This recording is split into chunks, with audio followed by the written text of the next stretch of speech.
श्री महागणेशाय नमः। सभी शिवगणों को राम राम। आदरणीय शिवगणों, आइए गुणगान करते हैं शिव शंकर शंभु के पहले स्वरूप शिव है यानी कल्याण सुंदरम का। भगवान शिव का कल्याण स्वरूप, जिसे कल्याण सुंदरम भी कहा जाता है, जो परमानंद की सच्ची भावना का प्रतीक है। कहा जाता है कि वे अपने 5 मुखों से जीवन के सभी रूपों का कल्याण करते हैं। बाईं ओर के 2 मुख वामदेव और काल अग्नि के द्वारा हम भक्तों का कल्याण करते हैं। दाईं ओर के 2 मुख दक्षिणेश्वर और ईशान के रूप में और मध्य का एक रूप कल्याण सुंदरम के रूप में हम भक्तों का कल्याण करता है। भगवान शिव ही सृष्टि का पालन पोषण करते हैं। वे अपने ओज और संस्था की शक्ति से सभी ग्रहों को एकत्रित करते हैं। भगवान शिव को सुख और मंगल का स्रोत कहा गया है और इन्हें सूर्य और चंद्रदेव के रूप में नमस्कार किया जाता है। भगवान श्री शिव का यह रूप अत्यंत ही कल्याण करने वाला है और भक्तों के दुखों को नष्ट करने वाला है। कल्याण का अर्थ है कि एक व्यक्ति समुदाय समाज में सुखी रहने के कई पहलुओं को देखता है। कल्याण कई प्रकार के होते हैं, जैसे कि शारीरिक कल्याण, इसमें अच्छे स्वास्थ्य और सभी बीमारियों से दूर रहना शामिल है। मानसिक कल्याण, इसमें जीवन में संतुष्टि, अच्छे विचार और तनाव को नियंत्रित करना शामिल है। आर्थिक कल्याण, इसमें रहने के लिए अच्छी स्थितियां, पर्याप्त आय और सुरक्षा शामिल है। भगवान शिव के कल्याण के कई रूप हैं, जैसे कि भगवान पर निर्भरता। यदि हम अपने इष्ट देव शिव शंकर शंभु पर भरोसा करते हैं तो वे हमारा कल्याणकारी रूप लेकर अवश्य उद्धार करते हैं। भगवान की सेवा, भगवान शिव को अपना माता पिता मान करके ही उनकी सेवा करनी चाहिए। परोपकार की भावना, जब हम दूसरे जीवों की या ज़रूरतमंदों की मदद करते हैं तो परमात्मा खुश होते हैं, क्योंकि हर जीव में परमात्मा का अंश होता है। आंतरिक शक्ति को जगाएं, प्रत्येक व्यक्ति के अंदर परमात्मा का अंश होता है, अतः अपने ध्यान के द्वारा अपनी आंतरिक शक्ति को जगाना चाहिए। नियमित कर्म और समर्पण, अच्छे कर्म करें और दूसरों को अच्छे कर्म करने की सलाह दें और दूसरों के लिए अच्छी भावना रखें। प्रार्थना और संकल्प, भगवान शिव की दिल से प्रार्थना करना और भगवान शिव के बताए हुए रास्तों पर चलना हमारे कल्याण का एक सर्वोत्तम मार्ग है। भय पर विश्वास, जब चुनौती आती है तो ईश्वर के साथ गहरा संबंध बनाएं, जो चिंताओं को दूर करता है और अत्यंत गहन और शांति प्रदान करता है। आदरणीय शिवगणों, आइए अपने शिव शंकर शंभु की महिमा का गुणगान एक भजन के द्वारा करते हैं। सबसे निराला अपना ये भोला भाला है, सबसे निराला अपना ये भोला भाला है। जग कल्याण के लिए, जग कल्याण के लिए पिया विष का प्याला है। अपना भोला भाला है, अपना भोला भाला है। कोई न देखा दानी तेरे जैसा इस जहान में, कोई न देखा दानी तेरे जैसा इस जहान में। सोने की लंका दे दी रावण को दान में, सोने की लंका दे दी रावण को दान में। भक्तों की खोले किस्मत का ताला है, भक्तों की खोले किस्मत का ताला है। अपना भोला भाला है, अपना भोला भाला है। बोलिए भगवान शिव शंकर के कल्याण स्वरूप की जय। अब हम अपने परम पिता शिव शंकर शंभु के दूसरे स्वरूप हर है यानी पाप तापों को हर लेने वाले की महिमा का गुणगान करते हैं। शिव पुराण के अनुसार भक्तों के द्वारा भगवान शिव की गई सच्ची भक्ति उनके अपने कर्मों में सुधार ला सकती है और हम भक्तों को अपने पापों से मुक्ति दिला सकती है। हालांकि भगवान शिव को प्रसन्न करने के लिए और अपने पापों को कम करने के लिए हम भक्तों का सही आचरण होना अत्यंत आवश्यक है। भगवान शिव अपने भक्तों की सच्ची भावना और पश्चाताप को स्वीकार करते हैं।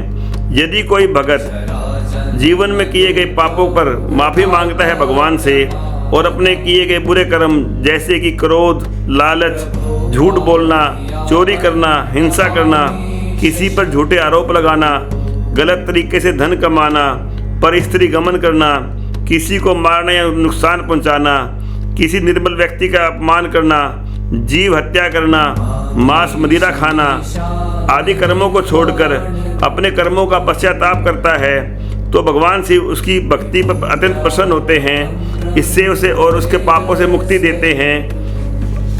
अब बात यह आती है कि पाप कर्म करने के लिए हमें क्या क्या उपाय करने चाहिए। पाप कर्म करने के लिए पश्चाताप, ध्यान, दया, तपस्या, व्रत, सामाजिक सेवा के कार्य किए जा सकते हैं। वासनाओं से मुक्ति, निष्काम कर्म, भक्ति और ज्ञान के अपनाकर हम अपने पापों को कम कर सकते हैं। अपने द्वारा पापों को कम करने के लिए कुछ आध्यात्मिक उपाय इस प्रकार हैं कि पश्चाताप और क्षमा याचना, अपने द्वारा किए गए पापों का पश्चाताप करना और सच्चे मन से ईश्वर से क्षमा मांगना सबसे महत्वपूर्ण है। सत्कर्म, बुरे कर्मों के प्रभाव को कम करने के लिए कुछ अच्छे कर्म किए जा सकते हैं। यह एक अत्यंत ही प्रभावी तरीका है। नाम जप, भगवान का नाम जपने से मन शुद्ध होता है। यह पापों से मुक्ति का एक सरल और सिद्ध उपाय है। भगवान शिव की भगवत गीता का पाठ करने से भी पापों से मुक्ति मिलती है। हमें अत्यंत से अधिक व्रत रखने चाहिए। यह भी एक पाप मुक्ति का सरल उपाय है। तीर्थ यात्रा और पवित्र स्थान, पवित्र नदियों में स्नान करना और तीर्थ स्थलों की यात्रा करना अत्यंत पाप का दूर करने वाला कार्य माना जाता है। व्यवहारिक उपाय, दान पुण्य, गरीबों और जरूरतमंदों को भोजन, वस्त्र या दान करना एक पुण्य का कार्य है जो पापों को कम करता है। सेवा भाव, बीमारों की सेवा करना, प्राणियों पर दया करना आदि पुण्य कर्म माने जाते हैं। सत्य बोलना, हमें हमेशा सत्य बोलने का ही प्रयास करना चाहिए। ग्रंथों का पाठ पाप कर्मों को कम करता है। क्रोध और लोभ पर नियंत्रण, हमें अपने मन से क्रोध, लोभ, मोह और अहंकार जैसी भावनाओं को कम करने का प्रयास करना चाहिए। गायें, चींटियों, पंछियों व सभी जलचर, थलचर, नभचर, अंडज, स्वेदज आदि प्राणियों को भोजन और पानी पिलाने का प्रयास करना चाहिए। आदरणीय शिवगणों, अब हम अपने परम पिता शिव शंकर शंभू की महिमा का गुणगान एक भजन के द्वारा करते हैं। मन में बसा कर तेरी मूर्ति, मन में बसा कर तेरी मूर्ति, उतारूं मैं भोले तेरी आरती। मन में बसा कर तेरी मूर्ति, उतारूं मैं भोले तेरी आरती। पाप हरो कष्ट हरो ज्ञान दो भगवन, पाप हरो कष्ट हरो ज्ञान दो भगवन। भाव में फंसी नाव मेरी तार दो भगवन, भाव में फंसी नाव मेरी तार दो भगवन। दर्द की दवा तुम्हारे पास है, दर्द की दवा तुम्हारे पास है। जिंदगी दया की है भीख मांगती, जिंदगी दया की है भीख मांगती। पाप हरो कष्ट हरो ज्ञान दो भगवन, भाव में फंसी नाव मेरी तार दो भगवन। बोलो भक्तों के पाप हरने वाले भगवान शिव शंकर के हर रूप की जय। अपने परम पिता शिव शंकर शंभू का तीसरा स्वरूप है मृडय यानी सुखदाता। सुखदाता शिव का अर्थ भगवान शिव जो समस्त सुखों को देने वाले हैं। भगवान शिव को ही सबका रक्षक माना जाता है क्योंकि वे अपने भक्तों को सुख प्रदान करते हैं। ऐसी मान्यता है कि हम सब शिव बाबा के बच्चे हैं जो स्वयं सुख स्वरूप हैं। वे ही हमें दुखों से मुक्त करते हैं और हम भक्तों के दुखों को दूर करके हम भक्तों को सुख पहुंचाने का प्रयास करते हैं। इन्होंने ही हम भक्तों को सुख पहुंचाने के लिए हलाहल विष को अपने कंठ में धारण कर लिया था और खुद नीलकंठ कहलाए। सुख की उपाधि केवल एक माध्यम ही नहीं है, बल्कि हम भक्तों को हर प्रकार के सुख जैसे कि सात्विक, राजसिक और तामसिक सुख देना है। सुख सात प्रकार के होते हैं। पहला है निरोगी काया, दूसरा है धन में माया, तीसरा है कुलवती नारी, चौथा है पुत्र हो आज्ञाकारी, पांचवा है स्वदेश में वासा, छठा माता पिता का आशीर्वाद, सातवां है संतोषी जीवन।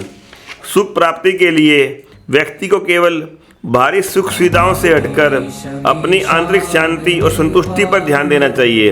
अपना ध्यान सत्कर्म, दूसरों की मदद करने में और अपने विचारों को नियंत्रित करने जैसी गतिविधियों के माध्यम से अपने जीवन में अधिक से अधिक सुख शांति का अनुभव करना चाहिए।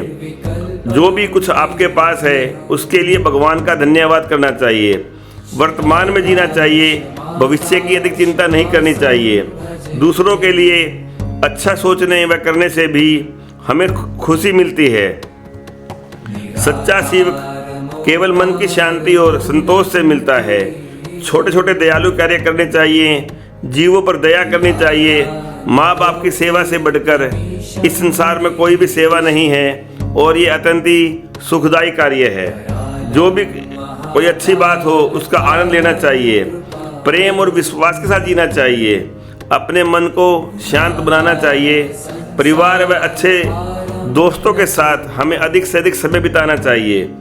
शारीरिक गतिविधियों को कम करने के लिए और अपनी खुशियों को बढ़ाने के लिए नियमित व्यायाम बहुत सहायक होता है। पर्याप्त नींद लेनी चाहिए और हमेशा सकारात्मक सोच रखनी चाहिए। आइए हम सब भगत मिलकर अपने परम पिता शिव शंकर शंभू की स्तुति एक भजन के द्वारा करते हैं।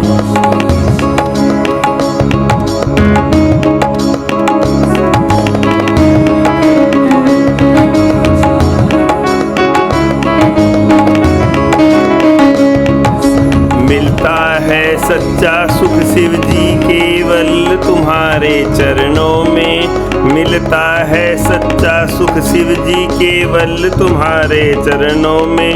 ये विनती है पल पल छिन छिन रहे ध्यान तुम्हारे चरणों में। ये विनती है छिन छिन पल पल रहे ध्यान तुम्हारे चरणों में। मिलता है सच्चा सुख शिव जी केवल तुम्हारे चरणों में। ये विनती है पल पल छिन छिन रहे ध्यान तुम्हारे चरणों में। मिलता है सच्चा सुख शिव जी केवल तुम्हारे चरणों में। बोलिए भगवान शिव शंकर शंभू के सुख देने वाले स्वरूप की जय।